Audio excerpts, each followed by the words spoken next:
The bathing area itself is comparatively small, but every bath had its own elaborate entrance and contained large hall that, at least in the instance of the Khirbat al-Mafja, was heavily decorated and on an unusual shape. Its walls and domes are noteworthy, as are its mosaic floors and panels of its stucco sculptures. तो mosaic floors तो मैंने आपको दिखा दिए, स्टको work भी उनका आपको दिखा दिया। एंड खिरवातुल मफजार की जो हाइपोस्टाइल हॉल है वो भी मैंने आपके साथ डिस्कस किया।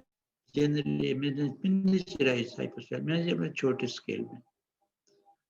तो that is it. What is the miniaturized? What is the meaning of miniaturized? Sir उसी की छोटी फॉर्म। मिनिएचर आमतौर पर छोटे होते हैं, but then miniature is also used in painting. बहुत छोटे साइज की पेंटिंग उसको miniature painting कहते हैं। So miniature is actually derived from a word which is again the Latin word which is minutiae. Minutiae mean very very small. तो minutiae से miniature निकला। It would appear that these halls were for prayer, places for music, dancing, and probably occasional orgies. The same setting may have been used for multiple purposes, perhaps for both prayer and formal receptions. The construction of the complex was discontinued after an earthquake in 747. तो इस पे कारोबार काफी चल रहा था, रौनक लगी हुई थी इस पैलेस में, इस बिल्डिंग में. But then when it was destroyed in 747, then the Arab princes abandoned this place. And since then, since 747, nothing has been done except the vandalization of this building. But sometime and somewhere, people have managed to preserve some of its portions at in situ, अपनी जगह पे preserve कर लिया, or in other words, sometimes they were taken to certain museums for sake of their safety. So we go to another palace now. This is known as Qasr al-Amra or Qasr Amra. It would appear that those halls were for prayer. पहले भी जैसे हम बात कर रहे थे, इसमें इस बिल्डिंग में भी जो halls हैं, they are for prayer, places for music, dancing, and probably occasional orgies in some instances, as at Qasr Amra. The same setting may have been used. ये भी जो last slide में पढ़ा मैंने, it is repeated here. तो अब ये this is the building which is known as Qasr Amra. But if you look at this building, तो इसमें हमें डोम भी नजर आते हैं which have the holes in them for the light. हमें long vaults नजर आते हैं, the vault यहाँ भी हैं. The other side of these vaults are absidal, वो semicircular से हैं, and then some ends are semicircular over here. तो ये बड़ी amazing सी construction है and clearly shows the elements of other foreign architecture. So over the building under study is Qasr al-Amra, which is situated over here, north of the main portion of the center of the country, or the other building which we are studying here, that was just close to this, जिसका भी हमने खत्म किया. Then the other buildings, you can see the other locations, which also refer to not only the important historical sites or important tourist sites, but they are places where most of the prophets have been going, residing, and preaching and professing the Islamic faith. So this is a very important area.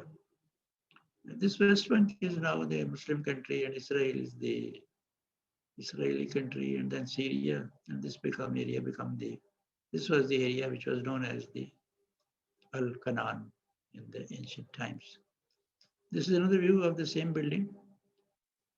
And let me show you something more also. Qasr Amra is the best known of the desert castles located in present-day Eastern Jordan.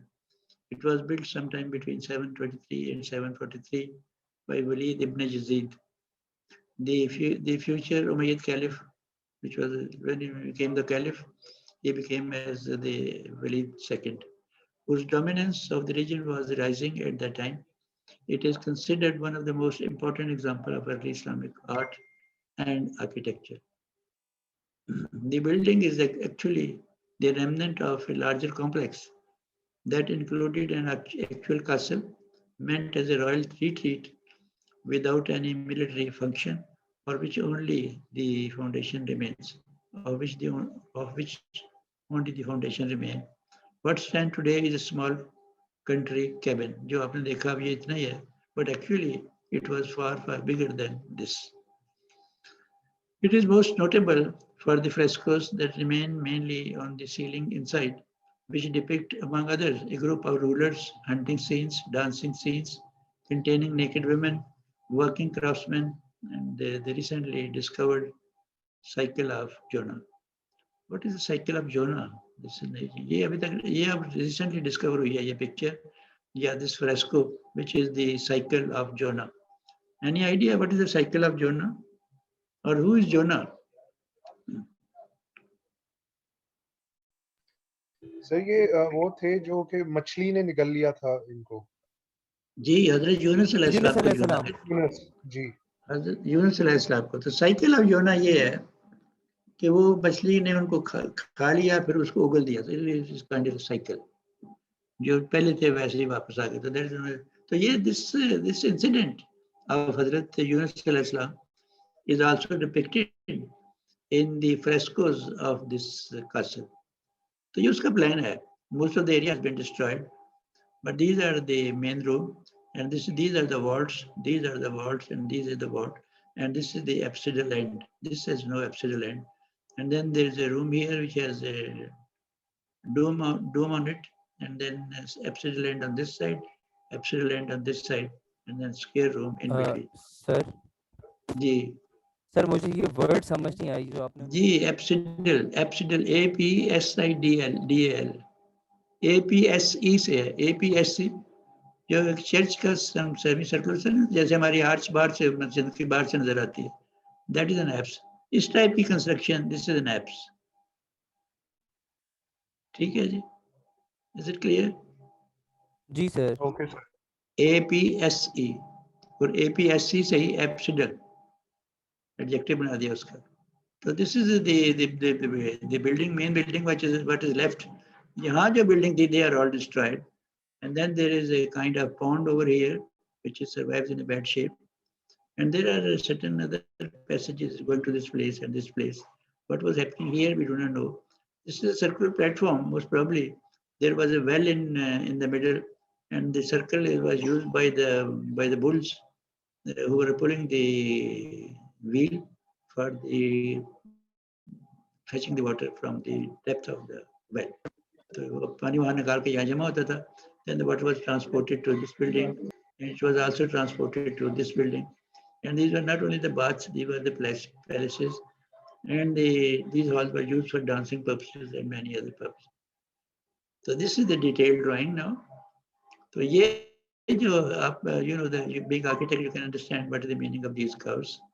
What is the meaning of this curve? Simply, this curve means this is a vault.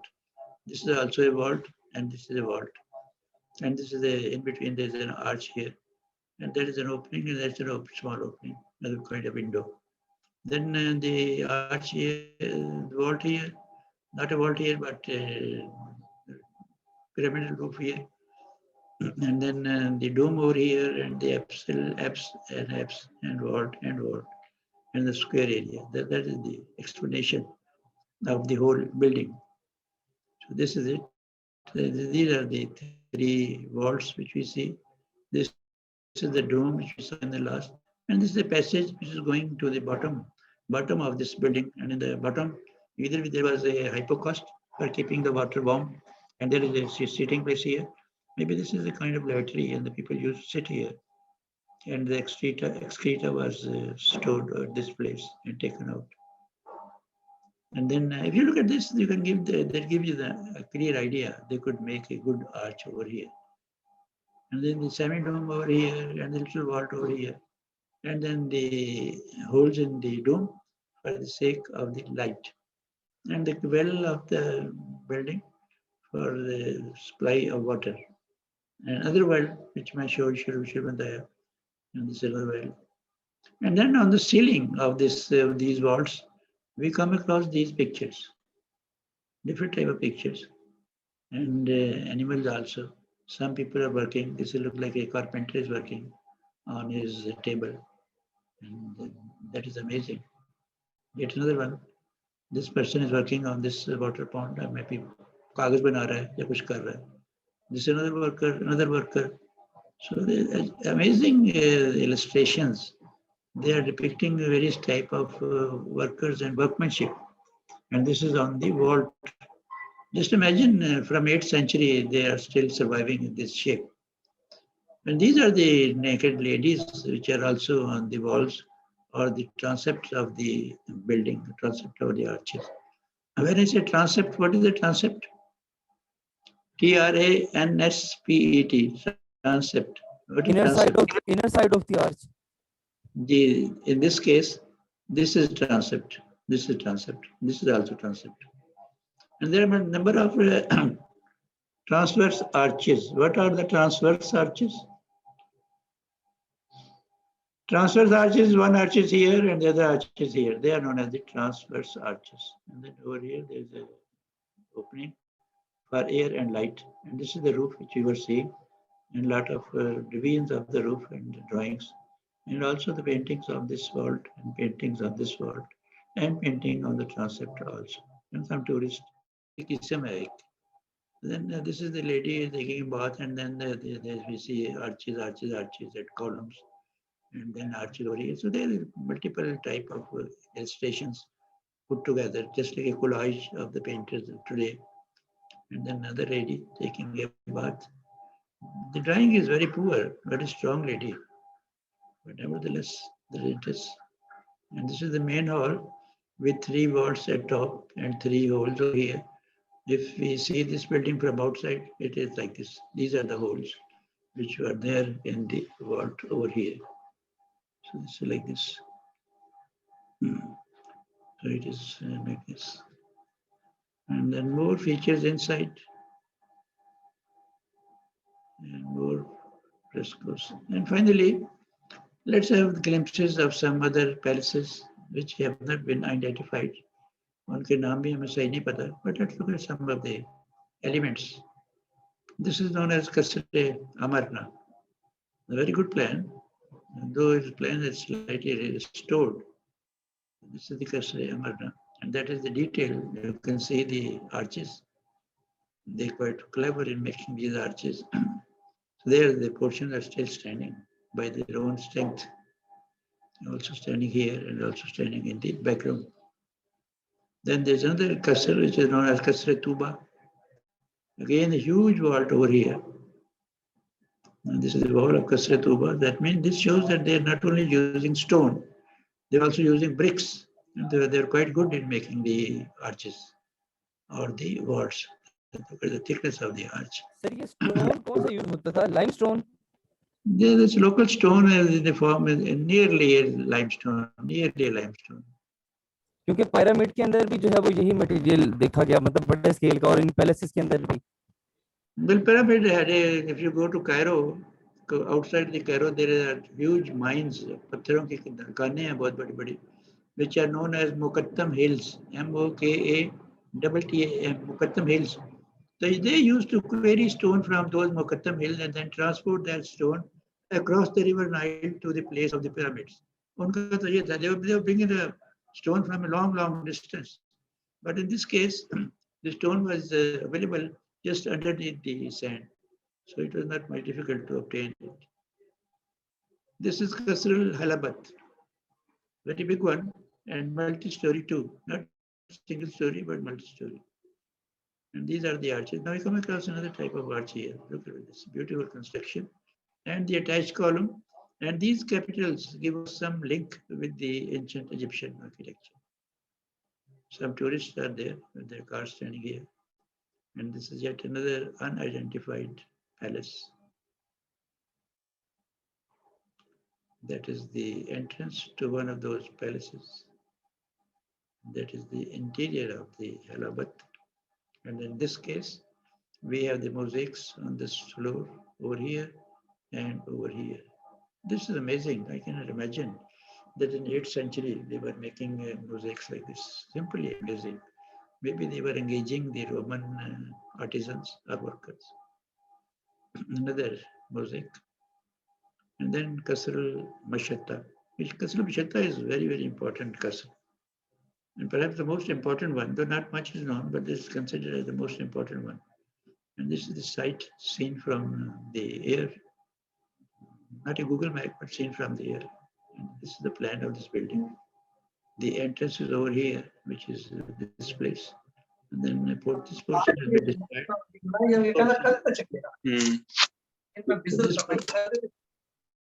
Please अपना mic कोई So this much portion is surviving over here, but this much portion is destroyed. And the wall is there. You can see the bastions or the buttresses attached to the wall. So they knew the function of the buttresses also. This is the same palace from a distance, and some of the rooms and arches. And this is a portion of the same palace. Now this portion is lying in the British Museum. Boundary wall now in British Museum. Just look at this. The British has taken everything from all over the world to their museums. I remember when I was doing my MSc in conservation, तो मेरे साथ एक लड़का था Greece से. His name was Angelo. So when we were having a lecture, तो जब उसने कहा कि ये चीजें ग्रीस में थी और हमारे पास अब हमारे म्यूजियम में है, तो एंजेलो गॉट फ्यूरियस. तो अपने टेम्परी लूज करके उन्होंने कहा, यू पीपल आर थीव, सब कुछ मेरे मुल्क से चुरा के यहाँ ले आए हो. But the answer which the teacher gave, the teacher remained cool. He kept his cool. उसने कोई बुरा नहीं बनाया. He said, gentlemen, look, these things are in our museum, so they are safe. अगर ये आपके मुल्क में होते हैं तो तबाह हो गए होते हैं. And that is very right. हमारे मुल्क में जो चीजें थी सब तबाह हो गई. सिर्फ वही चीजें बची हैं जो यहाँ से उठा के बरतानिया वाले बाहर ले गए, या जर्मनी वाले ले गए, या कोई और ले गया. अपने मुल्क में जो था हमारा सब कुछ तबाह कर दिया. So these are the portions that Mashatta Palace wall. They are now in the British Museum. तो ठीक है जी, लोग देखते हैं, सारा चलता है काम. So how did they reach there? So that is an interesting story. Now look at the carving on that boundary wall of the Mashatta Museum. What an expertise. And the detail of those expertise. Beautiful fresco, beautiful stone work, stone carving work, representing the arabesque. So the interesting story about these friezes or sculpture is this. There was a person by the name of Thomas Bruce the Seventh. He was also Earl of Elgin. He was a Britisher and a renowned thief of architects, not thief of architects, but I should say the artifacts. So please read this as artifact, not architect, but artifacts from the World Heritage Sites. जहाँ जहाँ वो गया ये बंदा चोर, Thomas Bruce, चोरी करके ले आया. And he was a collector. उसने सारी चीजें अपने पास रखी काफी अर्से तक. But ultimately he became penniless. जब बहुत गरीब हो गया, then he sold these things to the British Museum. फिर उसने British Museum से बेच दी, पैसे कमा लिए. His first venture, जो उसने सबसे पहले चोरी का काम किया, was the stealing of marble sculpture from Parthenon, Erechtheium, and Propylaea of Acropolis, जो हम अभी डिस्कस कर रहे थे a few slides back. तो ये सारी चीजें वहां से ले आया. ये सारी उसका चोरी का सामान जो है, they are known, remembered in history now as Elgin marbles. इनको कहते हैं Elgin marble. Elgin marble क्यों? कि जो भी शुरू में उसने चोरियां की, वो सारा कुछ मार्बल का बना हुआ था. So he had a ship at that time also. He used to transport these sculpture in his ship to Britain. So the shipment or his items which he used to steal and take it to Britain was known became after his name as Elgin marble. ये कभी आप इस site पे जाएं, Elgin marble आप Google पे जाके देखें तो आपको इसकी हिस्ट्री पता चल जाएगी. Now this is a room of the British Museum full of those Elgin marbles. देखिए आप यहाँ से यहाँ तक सारा वही स्टोन पड़ा. So some unnamed and unidentified desert palaces, ऐसे मैं आपको picture दिखा देता हूँ to give you an idea. This is the palace. There's a very big vault over here. Yet another very similar to Mashatta. This is, I think, Mashatta Palace. This is also Mashatta. We saw this in the Mashatta. This is the desert, the Bashuda Hall. This is the interior of one of those palaces. very in bad shape. ऐसे लगता है जैसे आग वाग जलती रही है. And this one also, and interior, the roof is missing. The roof over here, the floor story and the upper story. The roof is gone. And yet another one, and another one, and the arch still standing. And that is all for today.